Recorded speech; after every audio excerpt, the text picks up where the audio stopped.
எல்லாருக்கும் தெரிந்த ஒரு வசனம் தான். அதனால் தர்க்கமித்தம் கற்றுள்ளவனாகிய நான் உங்களுக்கு சொல்லுகிற புத்தி என்னவெனில், நீங்கள் அழைக்கப்பட்ட அழைப்புக்கு பாத்திரவான்களாய் நடந்து போதும். பவுல் எபேசு சபை அவரால் ஸ்தாபிக்கப்பட்ட ஒரு சபைதான். அந்த சபைக்கு பிற்காலத்துல ஒரு கடிதம் எழுதுகிற போது அவர் சில காரியங்களை சொல்லிட்டு ஒரு அந்த சபையை ஸ்தாபித்த ஒரு நிறுவனத்துல இருந்து அவர் சொல்லுகிறாரு, ஒரு ஆலோசனை சொல்லுகிறார். கர்த்தரால் கற்றுண்டவனாய் இருக்கிற நான் உங்களுக்கு சொல்லக்கூடிய புத்தி என்னவென்றால், நீங்கள் அழைக்கப்பட்ட அழைப்புக்கு பாத்திரவான்களாக நடந்து கொள்ளுங்கள். இப்ப நம்ம எல்லாருக்கும் எத்தனை பேருக்கு தெரியும் நம்மளை கர்த்தர் அழைத்திருக்கிறார்? கர்த்தர் அழைத்திருக்கிறார். ஆனா ஒரு காரியம் நிறைய பேருக்கு தெரியாது. ரட்சிப்புங்கிறது ஏதோ ஒரு சாதாரண ஒரு காரியம் கிடையாது.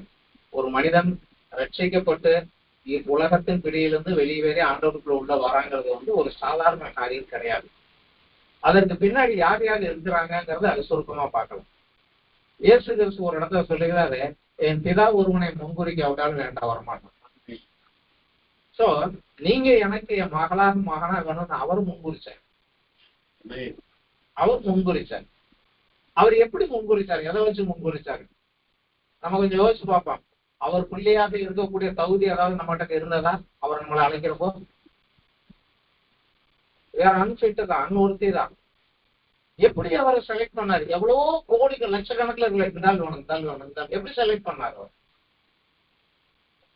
யாரோ ஒருத்தவங்க உங்களுக்காக எனக்கு ஜெபம் பண்ணியிருக்காங்க. யாரோ ஒருத்தவங்க ஜெபம் பண்ணியிருக்காங்க, ஆண்டவரே இந்த ரட்சிக்க போடணும், ஆண்டவரே இந்த ரட்சிக்க போடணும் ஆண்டவரே. அந்த ஜெபத்தின் பதிலாக நீ ஜெபம் பண்ணல, சரி நான் எடுத்துக்கிறேன். அதை எடுத்ததுக்கு அப்புறம் அவனை உள்ள கொண்டுட்டு வரும். ரோமர் 8வது அத்தியாயத்துல பவுல் அதை சொல்லுகிறார். தேவனால் அழைக்கப்பட்டவர்களே தேவன் யாரை முன்குறித்தாரோ அவர்களை அழைத்து இருக்கிறார். சோ அழைப்புக்கு ஒரு ஊழியக்காரரை அனுப்புறார்.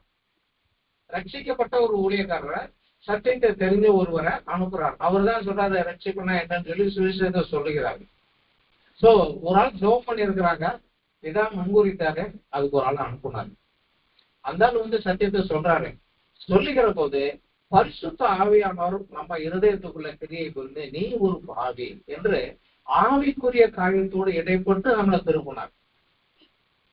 இயேசு கிறிஸ்து பரிசுத்த ஆவியானவர் குறித்து சொல்லுகிற போதே சொல்லுகிறாரு, அவர் வருகிற போது பாவத்தை குறித்தும் நீதியை குறித்தும் நியாயத்தீர்ப்பை குறித்தும் கண்டித்து உணர்த்துவார். யார?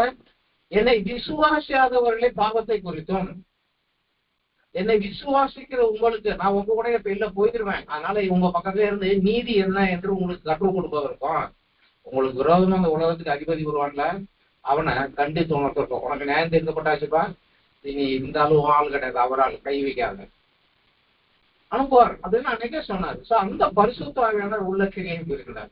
அப்ப ஆண்டவரே நான் பாவியை நீ மண்ணில் வரும்போது இயேசு கிறிஸ்து சேர்த்துக்கிட்டார். சோ இது பின்னாடி எத்தனை பேர் இருக்கிறாங்க? 5 பேர் இருக்காங்க. ஒரு ஆள் ஜெபம் பண்ணி இருக்கிறாங்க, அவர் முன்குறித்தாரு, அவர் ஒரு ஊழியக்காரரை அனுப்புனாரு, அவர் சுவிசேஷம் சொன்ன போது பரிசுத்த ஆவியானவர் கிரியை புரிந்தாரு, இயேசு கிறிஸ்து உள்ளே சேர்த்து கொண்டார். சோ அந்த சராசரங்களை ஆண்டவர் படைத்ததை காட்டிலும் இது ஒரு மிகப்பெரிய வேலை அவருக்கு. இப்ப நமக்கு தெரியும்னா நம்ம ஒர்த்தி என்ன? அவர் என்னை முன்குறித்தார், இவர் என் கூட இருக்கிறாரு, அவரும் பாவத்தை மனுஷன் என் பிள்ளையா சேர்த்துக்கிட்டாரு, அப்ப எனக்கு வரவங்க யார் வரும்? வேதம் சொல்லுது, கிறிஸ்துவனுடைய உடல் சுதந்திரம் நீங்க, தேவனுடைய வாரிசு. பழைய ஏற்பாட்டு காலத்துல யாருக்கும் கொடுக்காத ஒரு ஆசீர்வாதம். நியாயப்பிரமாணத்தை நிறைவேற்றினா பூமிக்குரிய ஆசீர்வாதம் தான். பரலோகத்தின் ஆசீர்வாதம் நமக்கு கொடுக்கப்படவே இல்லை. நியாயப்பிரமாணத்துல ஒரு இடத்துலயும் நீ பரலோகத்துல வருவேன்னு சொல்லப்படவே இல்லை, அங்க உட்காருவேன்னு சொல்லப்படவே இல்லை. ஆனா ஒண்ணு சொல்லியிருக்கு, இதுக்கு விரோதமா நடந்தேன்னா ஜீவனோட தேசத்துல அறுப்புண்டு போவேன், உன்னை உள்ள விட மாட்டேன். என்ட்ரி தான் உங்களுக்கு கொடுத்துருக்கேன். இதை கம்ப்ளீட்டா பண்ணலைன்னா you will be enter in. ஒரு தப்பு பண்ணாலும் போதும், கழுத்தை எடுத்துருவேன், அவ்வளவுதான், உள்ள விட மாட்டேன். அதுதான். ஆனா இன்னைக்கு நமக்கு அப்படி இல்லை. அதை விட சிறந்த ஒரு அழைப்பை நம்ம கொடுத்திருக்கிறாரு, அழைத்திருக்கிறார். அதான் பவுல் சொன்னது, யாரை முன்குறித்தாரோ அவரை அழைத்து இருக்கிறார், யாரை அழைத்தாரோ அவர்களை நீதிமான ஆக்கி இருக்கிறார். இயேசு ரத்தத்தினால உங்க பழசெல்லாம் கழுவிட்ட உங்களை நீதிமான அப்படின்னா, இயேசு கிறிஸ்துவோட 33 வருடங்கள் பூமியில் வாழ்ந்தாருங்க. அவர் செய்த நீதியையும் அவருடைய பரிசுத்தையும் நமக்கு மேல வச்சுட்டார். இப்ப அது நம்ம மேல இருக்குது. அதனாலதான் சொல்லிடுறாரு, உன் பரிசுத்தத்தை குறைக்காதபடி காத்துக்கோ. பரமண்டல் ஜெபத்துல முதல்ல என்ன வருவோம், பரமண்டல் எங்கள் பிதாவே என் மேல வச்சிருக்கிறியா, இந்த பரிசுத்த நான் காத்துக்கொள்ள எனக்கு உதவும் ஐயா. ஏன்னா இந்த பரிசுத்தம் இல்லைன்னா அந்த பரிசுத்த பூமிக்கு வர முடியாதையா, பார்க்க முடியாதையா. இது ஃபர்ஸ்ட் ப்ரியாரிட்டி இருக்கும். நம்ம எதற்காக அழைத்தார், அவரோடு கூட நித்தியமாக வாழும்படி. அது அவருடைய எட்டர்னல். அதுக்கு நம்மளை தகுதிப்படுத்தணும். இப்ப இன்றைக்கு பூமியில நமக்குன்னு ஒரு காரியம் வைத்திருக்கிறார். யோவான் 15வது அத்தியாயம் 16வது வசனம் படிக்கலாம். நீங்கள் என்னை நான் உங்களை தெரிந்து கொண்டேன். ஐயா மனப்படமா இருக்கு. நீங்கள் என்னை தெரிந்து கொள்ளவில்லை, நான் உங்களை தெரிந்து கொண்டேன்.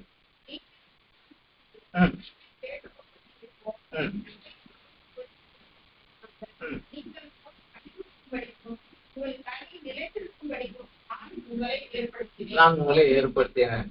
இது ஒரு முக்கியமான ஒரு வசனம்.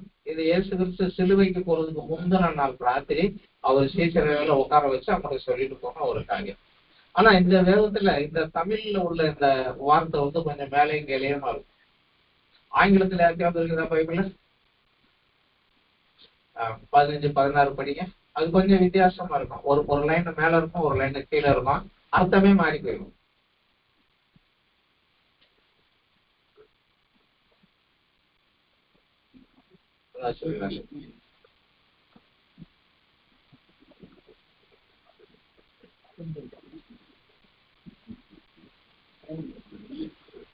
You have not chosen me, but I have chosen you and ordained you. அது தமிழ்ல வராது, அது தமிழ்ல கடைசியில வரும். இது வார்த்தை என்ன சொல்றதுன்னா, நீ என்னை தெரிந்து கொள்ளவில்லை, நான் உன்னை தெரிந்து கொண்டவனே நியமித்து இருக்கிறேன். ஒரு வேலையை கையில கொடுத்து இதான் வேலைன்னு சொல்லி உன்னை நியமித்து இருக்கிறேன். அது என்ன வேலை? That you should go and bring forth fruit and that your fruit should remain. 3 காரியம். நீ போ, கனி கொடு, அந்த கனியை நிலைத்திருக்கும்படியாக. இந்த 3 வேலையும் செய்யும்படியாக உன்னை நான் அப்பாயின்மெண்ட் பண்ணி இருக்கிறேன். இன்னொரு பைபிள்ல படிச்சு பாத்தீங்கன்னா, I will appointed you ன்னு வரும். I chose you and appointed you. Appointment order அன்னைக்கே கையில கொடுத்துட்டேங்க. பட் அதற்காக continue. You did not choose me, but I chose you and appointed you so that you might go and bear fruit, fruit that will last, and so that whatever you ask in my name, the Father will give you. அதாவது தமிழ்ல எப்படி வரணும்னா, நீங்கள் என்னை தெரிந்து கொள்ளவில்லை, நான் உங்களை தெரிந்து கொண்டு உங்களை நியமித்து இருக்கிறேன். என்ன செய்ய முடியாத? நீ போ, கனி கொடு, அந்த கனி நிலைத்திருக்கும்படியாக. இதற்காக எதற்கு ஏன் நாமத்தினாலே பிதாவுக்கு எதிராக அவர் கொடுப்பாரு. ஆனா இன்னைக்கு கொஞ்சம் உள்டாம கொண்டாரு. தமிழ்ல இது எப்படி வருதுன்னா, என் நாமத்துல எதை கேட்டாலும் பிதா கொடுப்பாரு, அதுக்காக நீ போய் கனி கொடு, கனியை நிலைத்திருக்கும்படிய ஏற்படு. ஏன்னா அந்த மூல பாஷைகள் இருக்கிறத கொஞ்சம் மாத்துற போது கொஞ்சம் ஒரு டர்ன். பழைய ரோமன் கத்தோலிக் வேதத்துல பாத்தீங்கன்னா, நான் சொன்ன மாதிரி தான் ஆர்சி பைபிள்ல, ஆனா அவங்க டிரான்ஸ்லேட்டர்ஸ் எல்லாம் வேற இல்லைங்க. அதுல பாத்தீங்கன்னா இப்படித்தான் இருக்கு. நீ என்னை தெரிந்து கொள்ளவில்லை, நான் உன்னை தெரிந்து கொண்டு உன்னை நியமித்திருக்கிறேன். நீ போ, கனி கொடு, கனி நிலைத்திருக்கும்படி. அதற்காக என் நாமத்தில் எதை கேட்பாயோ இதா போ. அப்படிதான் வருது. சோ இன்றைக்கு நமக்கும் தெரியணும், இந்த 5 பேரை சேர்ந்து நம்மள ஆண்டவருக்கு உள்ள கொண்டு வந்துட்டாங்க. ஆனா இப்ப நமக்கு ஒரு வேலை கொடுத்துருக்குறாங்க. இங்க அதை செஞ்சுட்டு தான் அங்க அதை செஞ்சுட்டு தான் அங்க வரோம். ஆனா ஒவ்வொரு அழைப்புக்கும் பின்னாடி, பூமியில ஆண்டவர் அழைத்து ஒவ்வொருக்கும் பின்னாடி ஒரு சில நோக்கங்கள் உண்டு. அதை நம்ம அந்த நோக்கத்தை தெரிந்து கொள்ளணும். முதலாவது பழைய ஏற்பாட்டுல வந்து ஆதியாகமம் 6வது அத்தியாயம் 8-9 வசனங்கள் படித்தா, நோவாவை தேவன் அழைக்கிறார். முன்குறித்து நீ எனக்கு வேணும்னு கூப்பிடுறாரு. எதற்காக அழைத்தார்? நோவாவிட்ட என்ன கண்டார்? அவரு நீதிமானும் உத்தமனும் தேவனோடு சஞ்சரிக்கிற மனுஷனுமாய் இருந்தான். ஏன்னா உலகத்துல எல்லாருடைய நினைப்பும் கெட்டதாய் போச்சு. அவங்க காலையில எழுந்திரிச்சா சாயங்காலம் வரைக்கும் அவங்க சிந்தையெல்லாம் கெட்டதாய் போச்சு. எல்லாரையும் அழிக்கணும்னு பாக்குறேன்.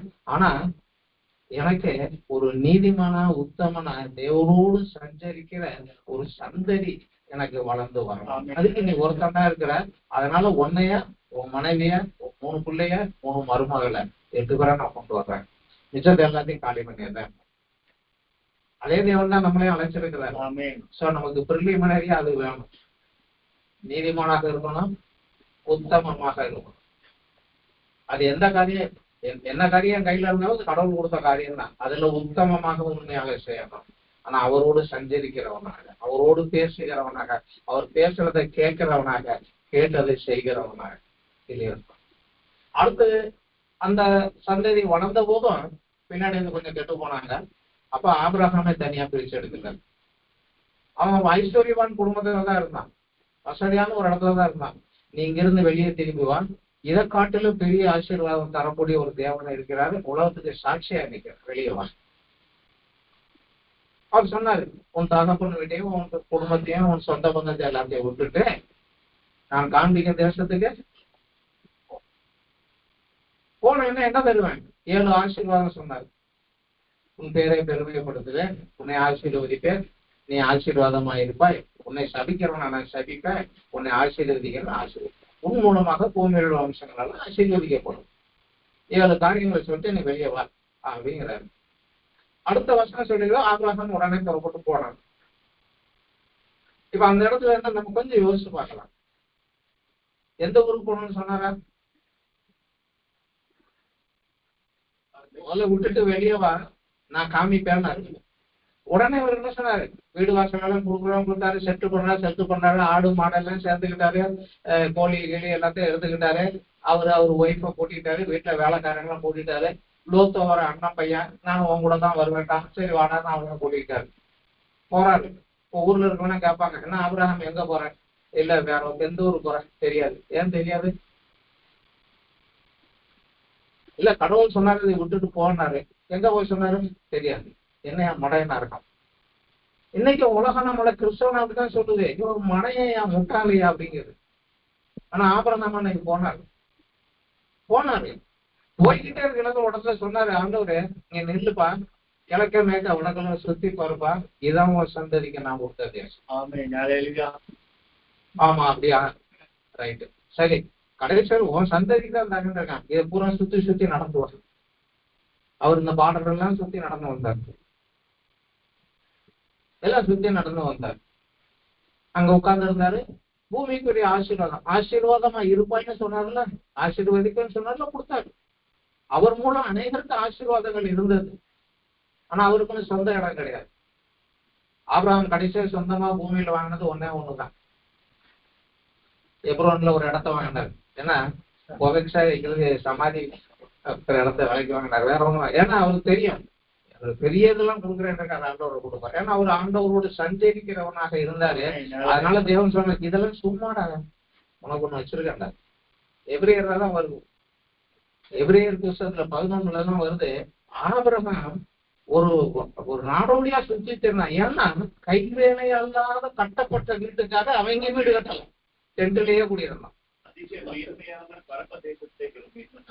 அங்க போவேன், ஏன்னா அவர்கிட்ட பேசிக்கிட்டே இருந்திருக்காரு. அவர் சொல்லி இருக்கிறாரு, ஏதோ நான் அங்க கொண்டு போக வேண்டாம், இதெல்லாம் சும்மாடா, இதெல்லாம் ஒண்ணும் இல்லடான்னு பாரு, இதெல்லாம் வேண்டாம் அங்க போவோம். அப்புறம் எதுக்கு இங்க துட்டு கொடுத்து வாங்கி வைக்கணும்? அவர் சுத்திட்டு போனார். அதாவது அவர் காலம் அது வேறு, அவருடைய காலம் அது வேறு. இன்றைய கலாத்தியர் 3வது அத்தியாயத்துல ஒரு வசனம் படிக்கலாம் நம்ம.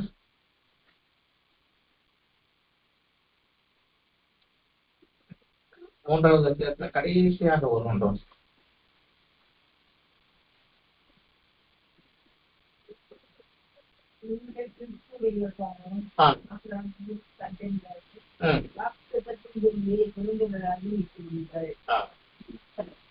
இருபத்தி 6 படிக்கலாம். நீங்கள் எல்லாரும் இயேசு கிறிஸ்துவை பற்றும் விசுவாசத்தினாலே தேவனுடைய புத்திரராக இருக்கிறீர்கள். ஆதாமுடைய புத்திரராக ஆதாமுடைய சந்ததியில இருந்தோம். ஆனா இன்றைக்கு ஞானஸ்தானத்தினால நான் இந்த பழைய மனுஷன் சாகுறையா, உம்முடைய ஜீவன் எனக்கு தாருமையான தண்ணிக்குள்ள முங்கி உள்ள இருந்துச்சோமா அன்னைக்கு அவர் வந்துட்டாரு. அப்ப அந்த கிறிஸ்துவனுடைய ஜீவன் எனக்குள்ள வந்துருச்சு. அதனால நான் தேவனுடைய புத்திரரான அதான் சொல்கிறார். ஏனெனில் உங்கள் கிறிஸ்துவுக்குள்ளாக ஞானஸ்தானம் பெற்றவர்கள் எத்தனை பேரோ அத்தனை பேரும் கிறிஸ்துவை தரித்துக் கொண்டீர்களே. யூதன் என்றும் கிரேக்கன் என்றும் இல்லை. அதாவது ஹை காஸ்ட் லோ காஸ்ட் எல்லாம் கிடையாது.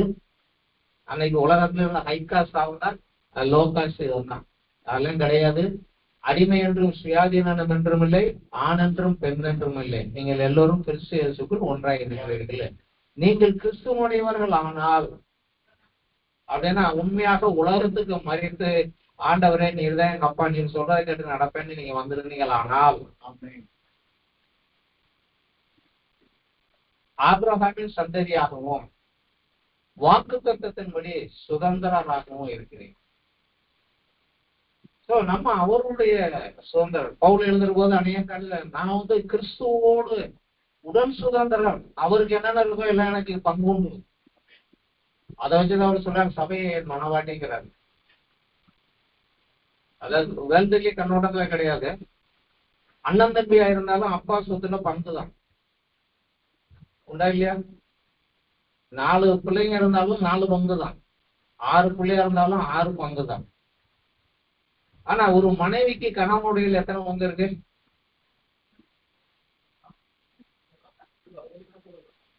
ஒரு மனைவிக்கு வந்து கணவனுடைய சொத்துல எவ்வளவு பங்கு இருக்கு? அதனாலதான் சொல்றாரு சபையை என் மனவாட்டிங்கிறாரு. அந்த ஸ்டேட்டஸ்ல உன்னை வச்சிருக்கிற, என்னுடையது எல்லாம் உன்னுடையது. நீங்க வெளிப்படுத்தல பாத்தீங்கன்னா அந்த 2 சபைகளுக்கு எழுதுறாரு, உன்னை என்னோடு கூட பிதான் வளவ நான் உட்காந்துருக்கேன், எனக்கு வளவு பக்கத்தை உன்னை உட்கார வைப்பேன். என்னுடையதெல்லாம் உன்னுடையதுங்கிறாரு. அந்த சராசரங்களை படைத்த தேவன் இதையெல்லாம் உனக்கு தாரண, நீ என் கூட வரங்கிறது. அப்ப நம்ம இங்க எந்த காரியத்தை குறிச்சு நிக்க முடியும்? நமக்கு அது தெரியாததுனால, அநேகருக்கு அது தெரியாததுனால இந்த பூமிக்குரிய காரியத்தை தேடிக்கிட்டே தெரியுறாங்க. லோத்து வெளியே போனான். ஏன் போனா? சண்டை வந்தது. ஆபிரகாம் கேட்டாரு, எப்பா நீ கிழக்க போனா நான் வடக்க போறேன், மேற்க போனா. நம்மளுடைய சண்டை போட வேண்டாம், நம்ம சண்டை போட வேண்டாம், சமாதானமா இருக்கும். லோத்து பார்த்தாரா, கண்ணை திறந்து பார்த்தாரா, சோதோம் வந்து ஏதேன் தோட்டம் போல இருக்கு. ஏதேன் தோட்டம் எனக்கு எப்படி தெரியும்? யாரு சொன்னா ஏதேன் தோட்டம் எப்படி இருந்ததுன்னு? அந்த நேரத்துல ஏதேன் தோட்டத்துல இருந்தாலும் ஒரே ஒருத்தர் தான் உயிரோட இருப்பான். யாரு இருந்தா? அதான் செழிப்பா இருக்குவா. அவன் அங்கதான் பார்த்தானே ஒழிய இங்க பார்க்கல. இங்க பாலைவனம் தான் இருந்தது. இவர் சொன்னபடி இங்க நான் போனா அவன் பாலைவனத்துக்கு போகணுமே, அதை பத்தி அவன் யோசிக்கவே இல்லை. போனான். முடிவு என்னாச்சு நமக்கு தெரியும். இது இன்றைக்கு நிறைய பேர் ஆண்டவரை ஏற்றுக்கொண்டு கூட, ஆண்டவருக்கு உள்ளவங்க கூட அவங்க அந்த நியாய பிரமாணத்தில் உள்ள ஆசீர்வாதத்தையே குடிச்சுக்கிட்டு உட்கார்ந்து இருக்கிறாங்க. இந்த ஆசீர்வாதத்தை விட்டுறாங்க, புதிய ஏற்பாட்டின் ஆசீர்வாதத்தை விட்டுறாங்க. இப்ப நம்ம கேள்வி என்னன்னா, என்னை அழைத்தீர்ல, இப்ப நான் என்னப்பா? நோவாவை அழைத்த போது சூழ்நிலை வேற, லோத்தை ஆபிரகாமை அழைத்த போது உலகத்தினுடைய சூழ்நிலை வேற. ஆபிரகாமுக்கு பின்னாடி அந்த சந்தேகத்திலிருந்து மோசையை அழைத்தார் தேவன். மோசையை அழைத்த போது அந்த சந்தர்ப்பம் சூழ்நிலை வேற, அதற்கேற்றபடி அவர் அழைப்பும் வேற. மோசை எதற்காக அழைத்தார் நமக்கே தெரியும். உன் ஜனங்கள் அந்த ஆபிரகாம் சந்ததி எகிப்துல அடிமையா இருக்கிறாங்க, அடிமைத்தனத்திலிருந்து வெளியேற்றி கொண்டுட்டு வரணும். மோசை போக மாட்டேன்னாரு. கண்டிப்பா நீ தான் போகணும், உன்னை பிறக்க முன்னாடி அதுக்கு தான் நான் ட்ரைனிங் பண்ணி வச்சிருக்கிறேன், அவனை நீ போயிட்டு ஆகணும் அப்படின்ட்டாரு. போயிட்டாரு, காரியத்தை செஞ்சுட்டாரு. மோசைக்கு அப்புறம் விடுதலாகி வந்தாங்க, ஒரு தேசமாக இருந்தாங்க. யோசுவா மூலம் கானானை கொடுத்தாங்க. அப்புறம் அங்க இருக்கிற போதும் தாவீதை தேவனை தேர்ந்தெடுக்கிறார். எதற்காக தாவீதை தேவன் தேர்ந்தெடுக்கிறார்? என்னுடைய ஜனங்கள் சத்துருக்களால நொறுக்கப்படுறாங்க, அவங்களுக்கு ஒரு லீடர்ஷிப் வேணும். சத்துருவை மேற்கொண்டு என் ஜனங்களே சந்தோஷமாக மகிழ்ச்சியா வைத்திருக்கிற ஒரு தலைவன் வேணும். உன்னை நான் தெரிந்தெடுத்து கொண்டேன், வா உன்னை நான் ட்ரைனிங் பண்ணேன். ட்ரைனிங் பண்ணார். அவர் காரியத்தை செய்தார். இது பழைய ஏற்பாட்டு காலத்துல உள்ளது. புதிய ஏற்பாட்டு காலத்துல வித்தியாசமான ஒரு அழைப்பு. வித்தியாசமான ஒரு அழைப்பு. இன்றைக்கு நம்ம படிச்ச அந்த யோவான் 15:16 எல்லாம் புதிய ஏற்பாட்டின் அழைப்பு தான், பழைய ஏற்பாட்டின் அழைப்பு கிடையாது. ஏன்னா இன்றைக்கு காலம் வேற. அன்றைக்கு இயேசு கிறிஸ்துவுக்கு முன் மரித்தவன் எவனா இருந்தாலும் நியாய தீர்ப்புல போய் உட்கார்ந்து அவன் லைஃபுக்கு கணக்கு கொடுத்துட்டா எஸ்ஸா இருக்கணும். ஆனா இன்றைக்கு புதிய ஏற்பாட்டுல அப்படி கிடையாது. நீ தப்பே பண்ணினால உனக்கு இன்னொருத்தர் ஃபைன் கட்டிட்டாரு, அதை அக்செப்ட் பண்ணிட்டேன்னா நீ உள்ள, அதை அக்செப்ட் பண்ணலைன்னா அவுட். இதை சொல்லு. யாரு சொல்றது? ஏற்கனவே உள்ள வந்தவங்க தான் சொல்ல முடியும். சொல்லு. இதற்காக நமக்குரிய அழைப்பு. பவுல் தெளிவாக சொல்லுகிறார், ஆண்டவர் என்னை அழைத்தார், எதற்காக அழைத்தார் அப்படின்னு சொல்லி. அப்போஸ்தலர் 20வது அத்தியாயத்துல அவர் அந்த காரணத்தை தெளிவாக சொல்லுகிறார். பார்க்கலாம்.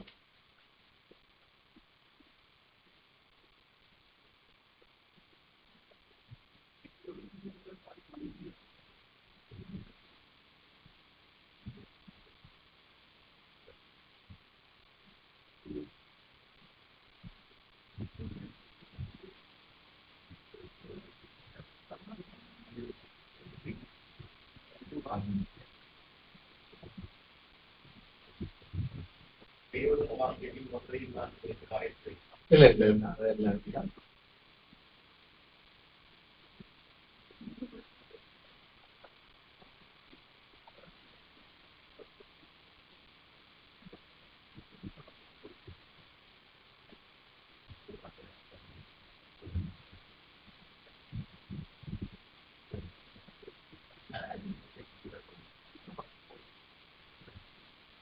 சாரி. அப்போஸ்தலர் 26. 22லையும் இதே இன்சிடென்ட் வரும். எனக்கு சாப்டர் தெரியாது, இன்சிடென்ட் தான் தெரியும். இல்லை, அப்போஸ்தலர் 26வது அத்தியாயம் 14 இருந்து வாசிக்கலாம்.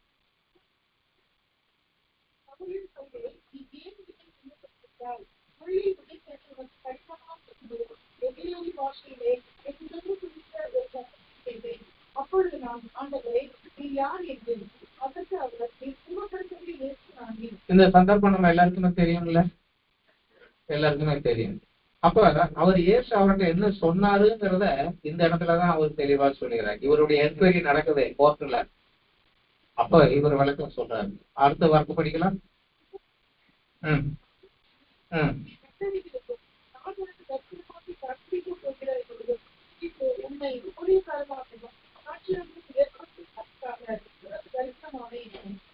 உன்னை என் ஊழியக்காரனாகவும் சாட்சியாகவும் நான் உன் வாழ்க்கையில என்னென்ன செய்தேன், நான் உன்னோடு இருந்தேன் என்பதற்கு நான் ஜீவனுள்ள தேவனாக உன்னோட கூட இருக்கிறேன் என்பதை சாட்சி சொல்லும்படி. இன்றைக்கு சபைகளில சாட்சி சொல்றோம். அதுக்கு பின்னாடி தேவன் நியமித்த ஒரே ஒரு காரணம் தான், நான் கஷ்டப்பட்ட அழுத, கண்ணு தெரியல, ஆனா அவர் இருக்கிறாரியா, கேட்டாரியா, என்னை எடுத்து விட்டாரியா, அவர் உன்னையும் காப்பாத்துவாரியா, அவர் மேல நம்பிக்கை. இதை சொல்லுவதற்கு தான் இந்த சாட்சி வரும். ஆனா அநேக நேரத்துல அவரை உயர்த்துறதை காட்டிலும் இவங்களை உயர்த்திடுவாங்க. அது வரம் தெரியாம சின்ன பிள்ளைங்க போட்டு சபைகள் அது சொல்லிக் கொடுவோம். இப்ப சாட்சி அவரை உயர்த்தலாம், உன்னையும் உயர்த்தக்கூடாது. ஏன்னா அவர் சீட்டது, அதுல போய் நம்ம உட்காரவே கூடாது. அதுல கேர்ஃபுல்லா இருக்கணும். அதுல கொஞ்சம் அதுக்காக தான் உன்னை சாட்சியாகவும் என்னுடைய ஊழியத்தை செய்யும்படியாக. ஏன்னா முழு உலகத்துக்கும் ரட்சிப்பு உண்டாகக்கூடிய காரியத்தை நான் செஞ்சுட்டேன். அதை யாரும் செய்ய முடியாது. ஒரு மனிதன் ரட்சிக்கப்படுவதற்குரிய கிரயம் செலுத்த ஒரு நாளும் முடியாது. நான் கொடுத்துட்டேன். ஆனா அதை அடுத்தவனுக்கு சொல்ற வேலைக்கு உன்னை வச்சிருக்கேன். அதை பின்னாடி இன்னும் கொஞ்சம் விளக்கமா சொல்லுகிறாரு. உன் சுய ஜனத்திடமிருந்து அந்நிய ஜனத்திடமிருந்து உன்னை விடுதலையாக்கி அவர்கள் என்னை பற்றும் விசுவாசத்தினாலே பாவ மன்னிப்பையும் பரிசுத்தமாக்கப்பட்டவர்களுக்குரிய சுதந்திரத்தையும் பெற்றுக்கொள்ளும்படியாக. பாவ மன்னிப்பை மாத்திரம் கிடையாது. நீங்க நிறைய பேர் அங்கேயே நின்னுக்கிறாங்க, பாவம் மன்னிக்கப்பட்டதோட நின்னுக்கிறாங்க. இப்ப பூமியில சந்தோஷமா வாழணுங்கிறாங்க.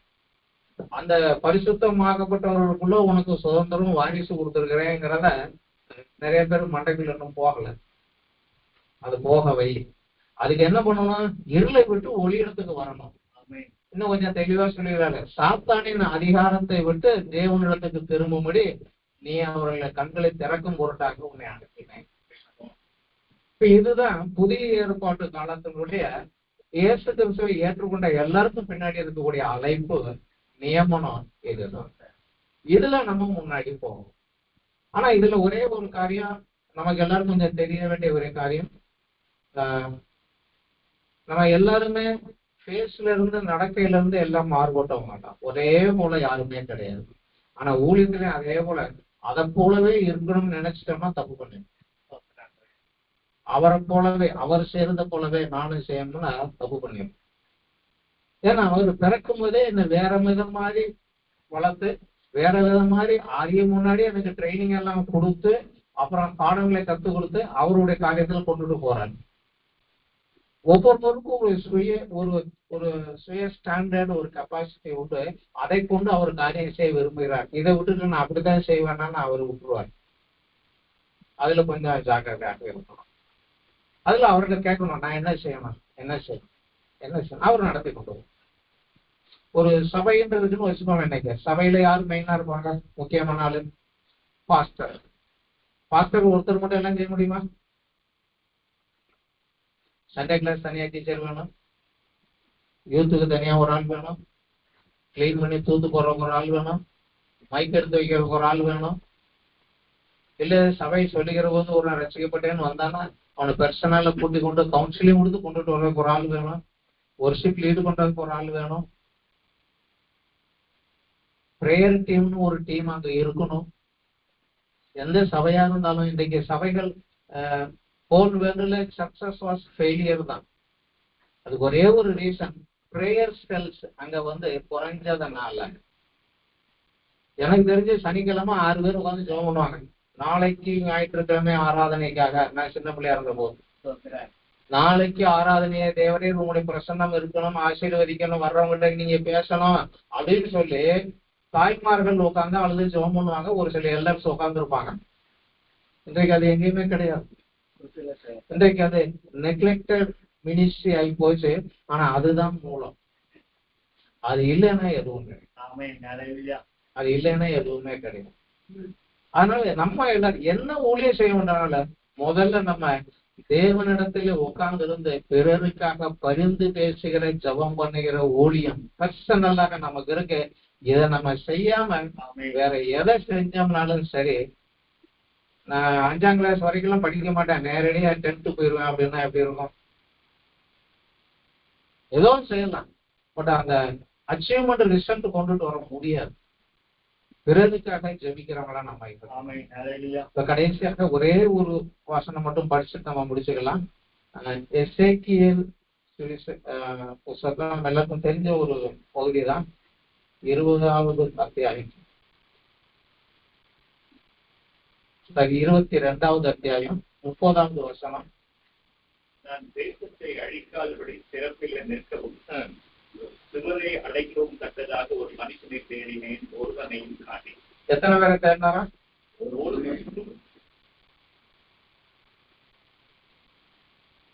ஆண்டவர் இது எந்த சந்தர்ப்பத்துல சொல்லப்பட்டதுன்னு நமக்கு தெரியணும்.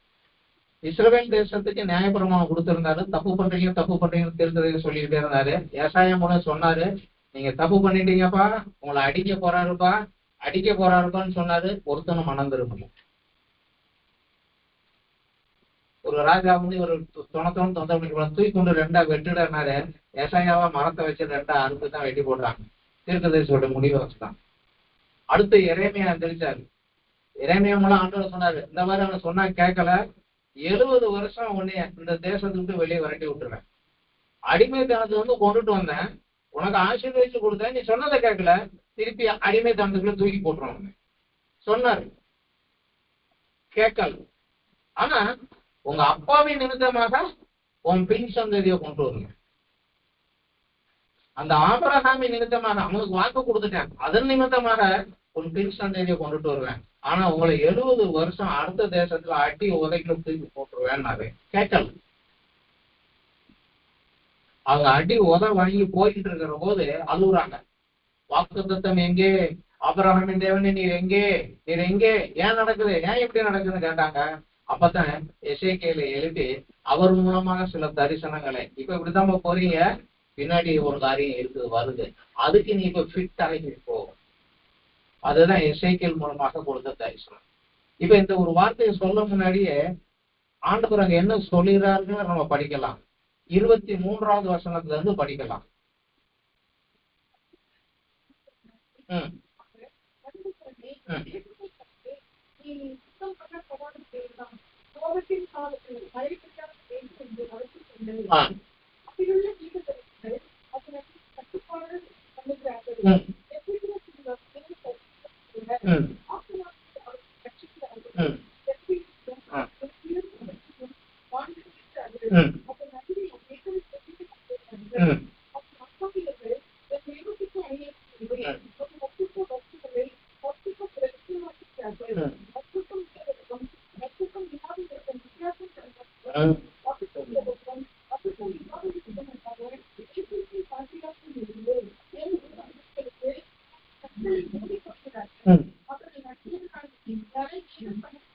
எப்ப எவ்ரி சண்டே சர்வீஸ்ல நான் வந்து உட்காந்துருக்குதான் என்னை அவமானப்படுத்துறாங்க அந்த பசங்க. இன்னைக்கு அநேக ஆராதனைகள் அப்படித்தான் போயிட்டு இருக்கு. நான் பரிசுத்தமல்ல தேவன் அங்க இருக்கிறேன் அந்த ஒரு பயம் ஒருத்தவங்க கூட கிடையாது. என்னென்னமோ பண்றாங்க, என்னென்னமோ செய்யறாங்க, என் பேர்ல எல்லாம் செய்யறாங்கப்பா, எனக்கே முடியல, நான் வெளியே ஓடி போயிடுறேன் பாக்குற கண்டிஷன்ல தான் இன்னைக்கு அநேக இடங்களில் ஆராதனைன்னு போகும். அடுத்த வசனம், பிரபுக்கள் அப்படிங்கிறவங்க இந்த ஆளுகை செய்யறவங்க, கவர்மெண்ட் அபிஷியல், அதை மனசுல வச்சு படிக்கலாம்.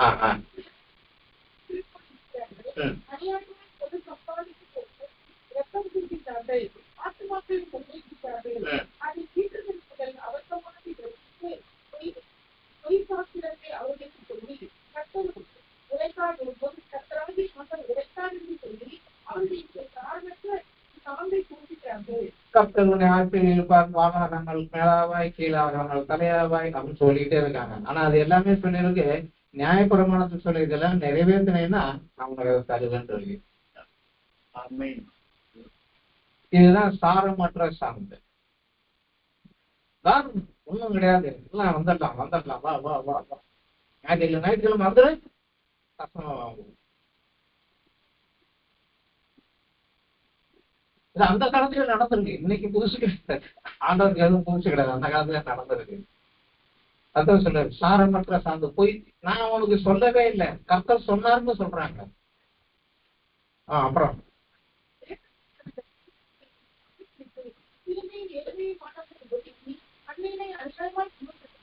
இதெல்லாம் நடக்குது, நான் பார்த்துக்கிட்டு தான் இருக்கிறேன். இப்ப நான் இதுக்கு பனிஷ்மெண்ட் கொடுத்துதானே ஆகணும், அதுக்காக வாரேன். ஆனா எவனாவது ஒருத்தனை அடிக்காதன்னு சொல்ல மாட்டானான்னு, ஒருத்தன் சொல்ல மாட்டானான்னு தேடும்.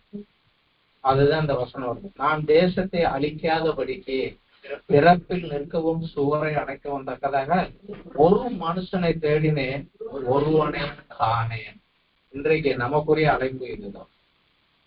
நியூஸ் பேப்பர் பார்த்தா என்னென்னலாம் நடக்குது, ஆண்டவரே ஆண்டவரே. ஆனா இயேசு அன்னைக்கே சொல்லி கொடுத்துட்டு போனாரு, உங்களுடைய ராஜ்யம் வருவதாக ஜெபம் பண்ணுங்கப்பா ஜெபம் பண்ணுங்கப்பா. வாயால சொல்றோம், அதோட அர்த்தம் என்னன்னு தெரியாமலே சொல்லிட்டே போறோம். உம்முடைய ராஜ்யம் வருவதாக.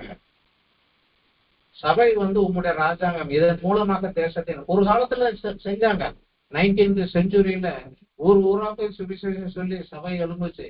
இன்றைக்கு ஒரு மூட பழக்கத்துக்குள்ளேயும் முட்டாள்தனத்துக்குள்ள இந்த தேசம் எதிர்த்து நின்னது காரணமே அந்த காலத்துல மிஷினரிகள் சத்தியத்தையும் சாஸ்திரத்தையும் சொல்லிக் கொடுத்ததுனாலதான். இன்றைக்கு முழு இந்தியாவுல சவுத் இந்தியா எதிர்த்து நிக்கிறது காரணமே அநேக மிஷினரிகள் இங்க நமக்கு கலாச்சாரத்தையும் வாழ்க்கையும் முறையையும் வேதத்தையும் கொடுத்து படிடான்னு சொல்லி கையில கொடுத்த காரணம் தான். இன்றைக்கு அப்படி மிஷினரிகள் அனுப்புன தேசமெல்லாம் கவுந்து போச்சு. அடுத்து நம்ம தேசத்திலையும் எப்படி கீழே இறங்கி வந்துகிட்டே இருக்கு. போன சண்டே ஒருத்தர் அப்படி சொன்னாரு, என்னங்க சார் ஜெபம் பண்ணணும் சார், ஒன்றும் சரியில்லை, என்ன ஜெபம் பண்ணணும், இந்த மோடி கீழே கொண்டு வரணும், காங்கிரஸ் திருப்பி வரணும் சார், ஜெபம் பண்ணுங்க சார். உங்களுடைய ராஜ்யம் ஒரு தான் சொல்லிட்டு அதுக்கு ஜெபம் பண்றது விட்டுட்டு இதுக்கு அவர் வந்துட்டாலும் சரியா போயிருப்பாங்க. அவர் வந்துட்டாலும் சரியா போயிருமா? தலைதான் மாறி இருக்கும், உள்ளுக்குள்ள ஒண்ணும் மாறி இருக்காது. ஏன்னா இன்னைக்கு கவர்மெண்ட் அபிஷியல் எல்லாமே அவங்க தான், அதெல்லாம் ஒண்ணுமே பண்ண முடியாது. அவர் கை வச்சாருன்னா தான். ஆமென். அவர் எதையும் செய்ய வல்லவர். ஆனா நம்ம கேட்கலாம். ஆனா அவர் சொல்லிட்டாரு, லாஸ்ட் டைம் வந்து போச்சு, நான் அடிச்சுதான் கொண்டு வரேன், அடிச்சுதான் கொண்டு வரோம். வேதத்தின் முதல் புஸ்தகம் யோபு தான். யோபு சொல்லக்கூடிய சத்தியம் என்ன? ஒரே ஒரு சத்தியம் தான். அதாவது 2 பேருக்கு போட்டி. பிதாவாகிய தேவனுக்கும் லூசிபருக்கும் ஒரு போட்டி. நீ சொல்றத அவன் கேட்பானா, நான் என்னுடைய கேட்பானா? பாரு எங்க டெஸ்ட் பண்றது. அந்த பாரு அவனை பாத்தியா, அவனை ஒண்ணுமே பண்ண முடியாது. நீ அப்படியா ஆசீர்வாதம் எடுத்துட்டு அவனே சிறப்பான் செஞ்சுக்கோ. எல்லாம் எடுத்துட்டாரு. இப்ப என்ன செஞ்சாவன்? கர்த்தர் கொடுத்தா, கர்த்தருடைய நாமத்திற்கே பாத்தியா என்ன சொன்ன பாத்தியா? இல்ல இல்ல இல்ல அவன் ஹெல்த்தியா இருக்கான், அங்க கையை வை. நீ என்ன வேணாலும் கையை வை, ஜீவன் என்னுடையது, அதுல கையை வை கூடாது. அது உனக்கு ரைட்டு கிடையாது. செஞ்சுக்கோ. செஞ்சும் பார்க்கலாம். கடைசியில ஒண்ணும் முடியல. கோவிலே. சோ யோபு கடவுளுடைய பேருக்கு ஒரு கௌரவத்தையும் ஒரு ஸ்டேட்டஸும் உருவாக்கி அந்த போராட்டத்துக்குள்ளதான் நம்ம எல்லாம் போயிட்டு இருக்கோம். அந்த ஒரு போராட்டத்துக்குள்ளதான் நம்ம எல்லாரும் போயிட்டு, என்ன வேணாலும் செய்யடா போடா, நான் அவரை விட மாட்டேன். நீ என்ன வேணாலும் செய்யடா போடா, நான் விட மாட்டேன். ஆனா என்னை எதுக்கு வச்சிருக்கிறா அதை செய்வேன். என் கண்ணு முன்னாடி இருக்கிறாள். விசேஷமாக நம்ம எல்லாரும் நம்ம வீட்டுல உள்ள பிள்ளைங்களுக்கு அனுதினமும் ஜெபம் பண்றத விட்டுட்டோம்னா, ஏன்னா பிசாசும் முதல் குறி பவுல் சொல்கிறாரு, அவனுடைய தந்திரங்கள் நாம் அறியாத நல்லவே மேய்ப்பனை விட்டு மாந்தை சிதறடிக்க போறோம். சபையில பாஸ்டர் எல்லாம் கௌத்திர பரிசுத்த குலைச்சல் ஆகிற அவன் சபையே அவுந்து போயிடும். வீட்டுக்கு தலைவன் யாரு, அவனை மட்டும் டைவர்ட் பண்ணிட அவன் பிள்ளைங்க எல்லாம் நாசம். நம்ம தெரியும், நன்றாகவே தெரியும். இப்போ நம்ம சொல்லுவோம், நான் யாரு? நேர் முன்குறித்தேன், அவருக்கு உயிரை கொடுத்தாரு, இவர் வேலை செஞ்சாரு, இப்ப என்னைய உண்மை சார்பாக வச்சிருக்கிறீரு, ரைட்டு. அப்ப என் வீட்டுல கையை வைக்க வேண்டியது உண்மை வேலை. உண்மை வேலையை நான் செய்யறேன், என் வேலையை பார்த்துட்டு உமா. ஒரு விசுவாசத்தோட பிள்ளைகளுக்கான தினசரி ஜோமான வஞ்சிகராகி அந்தகாரத்தனாகி என் பிள்ளைகள் வாழ்க்கையை கெடுக்காதபடி உம்முடைய பாதுகாப்பு, உம்முடைய கண்காணிப்பு அங்கேயே இருக்கட்டும். என் பிள்ளைங்க இருக்கா கிடையாது, பள்ளிக்கூடத்துக்கு போயிடுறாங்க, எங்கேயோ போறாங்க, எந்த இடத்துலயும் அவங்க வஞ்சிக்கப்படாதபடி உங்களுடைய பிரச்சனை அங்க இருக்கட்டும். அந்த ஒரு ஜபம் நம்மகிட்ட டெய்லி இருக்கணும். நம்ம குடும்பத்துல ரசிக்கப்படாதவங்க யாரு, அவங்களுக்கு நம்ம தான் காவலர். அவங்களுக்காக ஜோமம். நம்ம சொந்தத்துல ஃப்ரெண்டுங்கள்ல க்ளோஸ் சர்க்கிள்ல ஜோமம். இந்த பரிந்து பேசுகிற ஜபம் ஆண்டவர் சொல்றாரு, ஒருத்தனை நான் தேடுறேன், ஒருத்தனையும் காணோம். நம்ம சுத்தி இருக்கிற தேசம் நாசமா போகுதுன்னா காரணம் அதுதான். குறிப்பா என்ன சொல்லிடுறாங்க, மகாராஷ்டிராவை ரட்சிங்கிறாரு. ஆண்டவர் அடுத்த கேள்வி, மகாராஷ்டிராவை யாரை ரட்சிக்க அப்படின்னாரு. தெரியாது. Personal card. இப்ப நான் என் வீட்டுல என் பிள்ளைங்களுக்கு, என் சொந்தக்காரங்களுக்கு, என் நண்பர்களுக்கு, இவங்களுக்கெல்லாம் உட்கார்ந்து ஆண்டவர் முன்னாடி ஜெபம் பண்ணாம நான் மகாராஷ்டிராவை ரட்சியம், ஆந்திராவை ரட்சியம் அப்படின்னு சொன்னா சும்மா கொடுக்காங்க போடாம. ஏன்னா உண்மையோடும் ஆவியோடும் தான் என்னை ஆராதிக்கணும்னு இருக்கிறாங்க. சோ உண்மையோட தான் ஜெபம் பண்ணவும் போனோம். பொதுவாக ஒரு லம்பம் அப்படி தூக்கி எல்லாம் போட வேண்டாம். ஆனா இங்க நீங்க செஞ்சிருந்து போயிருந்தா அதுல உண்மையான ஒரு அக்கறை இருக்குது, அவன் வார்த்தையில உள்ள அந்த பாரம் இருக்குதுங்கிறத தெரிஞ்சுக்கிட்டு அவர் கை வைப்பார். வெளியே கேட்டு ஒரு காலத்துல மேப் தூக்கி வச்சுட்டு அழுதுகிட்டே இருந்தாராம், இந்தியாவை ரட்சியம், இந்தியா சொல்றீங்களா அப்போ சரி எந்திரிச்சு வந்தார். நீ பெரிய காரியங்களை அவரை கொண்டு செஞ்சார், பெரிய காரியங்களை அவரை கொண்டு செஞ்சார். நமக்கும் ஆண்டவர் சொல்றாரு, அறுப்பு மிகுதி வேலையாட்கள் கொஞ்சம், அறுப்புக்கு வேலையாட்களை அனுப்பும்படியே எஜமான கேளு.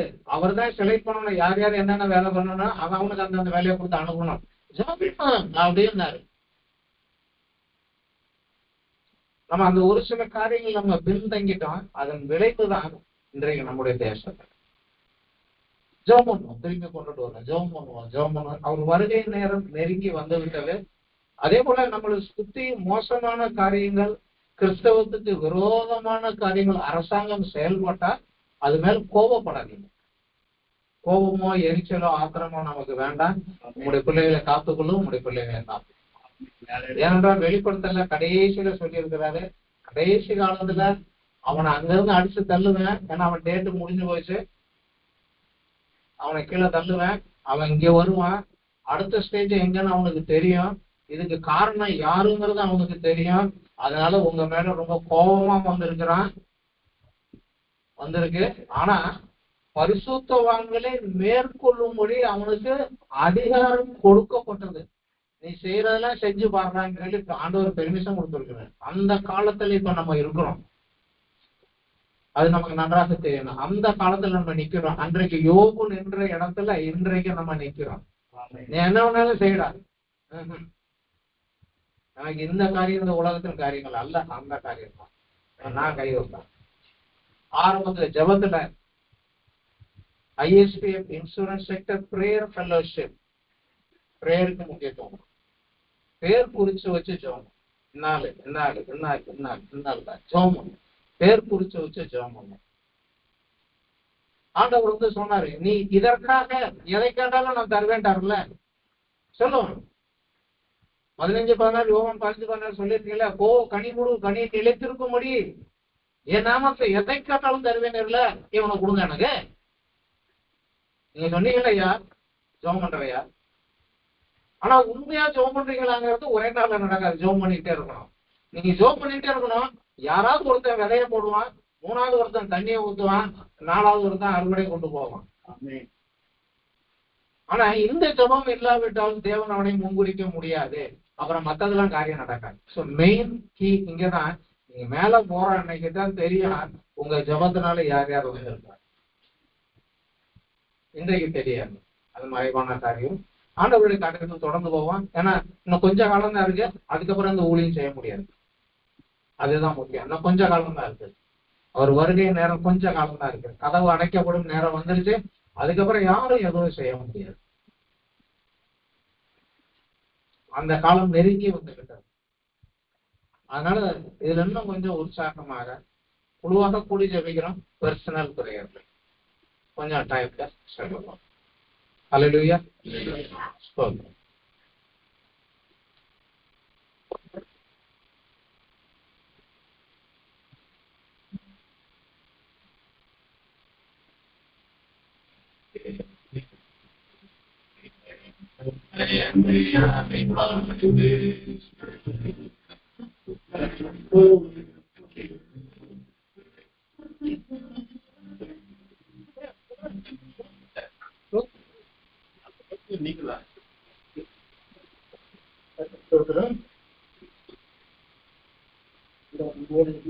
சத்தியத்தை கேட்க உதவி செய்தார்.